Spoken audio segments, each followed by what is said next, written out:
Hello guys, welcome to my channel BSK connects. Indira Gandhi versus Narendra Modi. అసలు ఎవరు గొప్ప, ఎందుకు గొప్ప? అసలు వాళ్ళు ప్రైమ్ మినిస్టర్స్గా పనిచేసినప్పుడు అంటే ఆ పీరియడ్లో వాళ్ళు చేసిన దానికి అది కరెక్ట్. ఓకే, ఈ పీరియడ్లో వీళ్ళు చేస్తున్న దానికి ఇది కరెక్ట్ అని మనం అనుకోవాలి.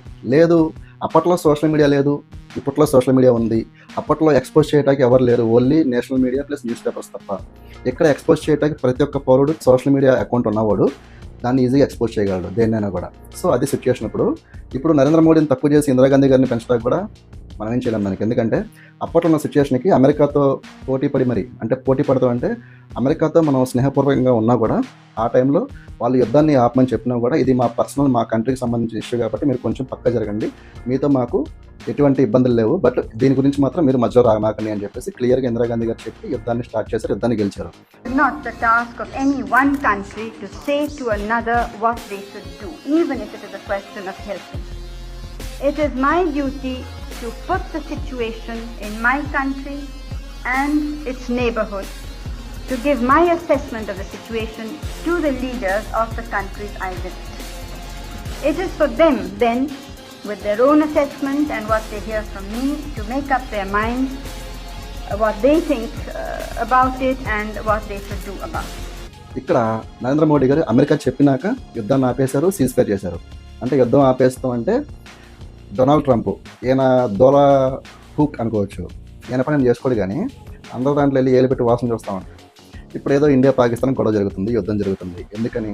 ఇండియాలో 26 మంది టూరిస్టులని పాకిస్తానీ టెర్రరిస్టులు వచ్చి చంపేస్తే 6 మంది, ఈ 6 మంది గురించి అని చెప్పేసి ఆపరేషన్ సింధూర్ స్టార్ట్ చేసి అక్కడున్న ఉగ్రవాద స్థావరాలు ఏవైతే ఉన్నాయో వాటి మీద మనం దాడి చేసాం. అక్కడ పాకిస్తాన్ ఆర్మీ కావచ్చు, పాకిస్తాన్ సివిలియన్స్ అంటే అక్కడున్న పౌరులు, వాళ్ళకి ఎటువంటి హాని కలగకుండా మనం ఓన్లీ తీవ్రవాదుల మీదే యుద్ధం చేసాం. కానీ ఇప్పుడు ట్రంప్ గారు వచ్చారన్నమాట. ట్రంప్ వచ్చి ఒక పోస్ట్ పెట్టాడు, నేను ఇండియాతో పాకిస్తాన్తో డిస్కస్ చేశాను, వాళ్ళు యుద్ధం ఆపేయమని చెప్పాను, వాళ్ళు యుద్ధాన్ని ఆపేశారు కామన్ సెన్స్ ఉపయోగించి అని చెప్పేసి చెప్పాడు. అసలు ఆడెవరు చెప్పడానికి మనకి యుద్ధాన్ని ఆపమని చెప్పేసి? ఆయన చెప్పగలనే మనం ఆపేసాము ఆ యుద్ధం. అంటే దీంట్లో 30 కోట్ల మంది అంతమంది జనాభా ఉంటారు అక్కడ అమెరికాలో, మంది 140 కోట్ల దేశం. ఎగ్జాంపుల్ మనం కంపేర్ చేసుకుంటే చైనాతో కంపేర్ చేసుకుంటాం. చైనా మంది ఈక్వల్గా ఉంటుంది. ఓకే, పాపులేషన్ అనేది ప్రపంచంలోనే నెంబర్ 1, నెంబర్ 2 స్థానాల్లో మనం ఉంటాం. చైనా నిజంగా వాళ్ళు డెవలప్ అవుతున్నారు, ప్లస్ వాళ్ళ పని వాళ్ళు చేసుకుంటున్నారు. వాళ్ళు సీక్రెట్ స్కెచ్లు వేస్తారు, ఎవరితో కూడా పొత్తులు పెట్టుకున్నా కూడా వాళ్ళదే పై చేయి ఉంటుంది.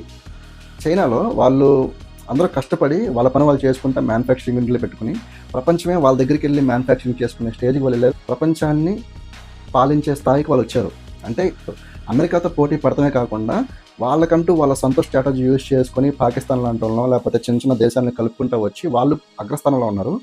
ఈ పాకిస్తాన్ ఇలాంటి వాళ్ళందరూ కూడా వీళ్ళ చేతుల్లో వీళ్ళు ఏం చెప్తే అది చేసేలాగా వాళ్ళు తయారు చేసుకున్నారు. కానీ మనం ఏంటి, మనం కూడా సేమ్ అంతే పాపులేషన్తో ఉంటాం, ఇంచుమించు ప్రపంచంలో 2వ స్థానంలో ఉంటాం మనం. అట్లాంటిది మనం ఇప్పటికీ వేరే దేశాల మీద ఆధారపడుతున్నాం. లైక్ అమెరికా అవ్వచ్చు, రష్యా అవ్వచ్చు, వేరే ఇజ్రాయెల్ అవ్వచ్చు. ఇట్లాంటి కంట్రీస్ మీద మనం ఎందుకు ఇంకా డిపెండ్ అవుతున్నామంటే మనమే ఇక్కడ రాంగ్ స్టెప్ వేస్తున్నాం.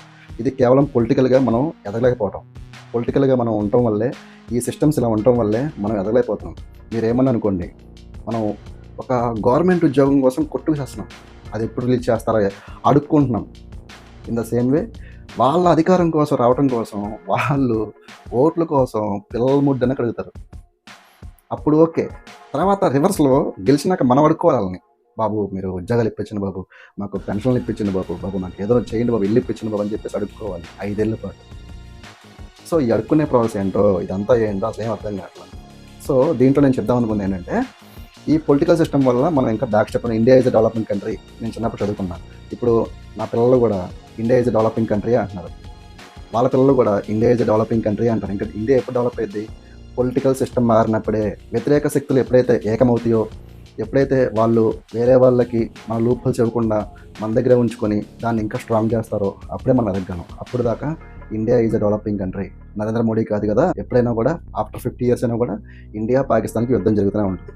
ఓకే, సో ఇందిరాగాంధీ గారు ఆపేశారు కదా, నరేంద్ర మోడీ ఏమో సీజ్ ఫైర్ అని చెప్పేసి ఆపేశాడు కదా అని చెప్పేసి అంటే అప్పుడున్న సిచ్యువేషన్లో అది కరెక్ట్, ఇప్పుడు కనుక యుద్ధం కొనసాగితే మనకి కాస్ట్ ఆఫ్ లివింగ్ పెరిగిపోయింది, అంటే మన పెట్రోల్ పెరిగిపోయింది, ప్లస్ మన గ్రాసరీస్ నిత్యావసరాలు పెరిగిపోతాయి.